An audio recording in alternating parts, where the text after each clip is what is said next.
నమస్కారం. నా పేరు శ్రీరామ్ శర్మ.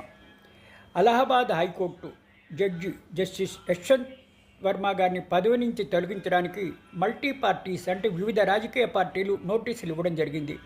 ఎందుకు తొలగించాలి? ఆయన ఇంట్లో ఫైర్ యాక్సిడెంట్ అవుతుంటే డబ్బులు దొరికాయి. సుప్రీంకోర్టు లేదా హైకోర్టు న్యాయమూర్తులను పదవి నుంచి తొలగించాలి అంటే పార్లమెంట్లో అవిశ్వాస తీర్మానం పెట్టి ఎక్కువ మెజార్టీ ఉంటేనే తొలగించగలుగుతారు. ఈ రోజు దాకా ఇట్లా ఏ న్యాయమూర్తిని కూడా తొలగించడం జరగలేదు. ఇప్పుడు తాజాగా జస్టిస్ యశ్వంత్ వర్మ గారిని అలహాబాద్ హైకోర్టు న్యాయమూర్తి గారిని తొలగించడానికి ప్రయత్నాలు జరుగుతున్నాయి. సదరు న్యాయమూర్తి గారు విచారణ జరపాలని సుప్రీంకోర్టు ఒక కమిటీ కూడా నియమించింది అతని పైన.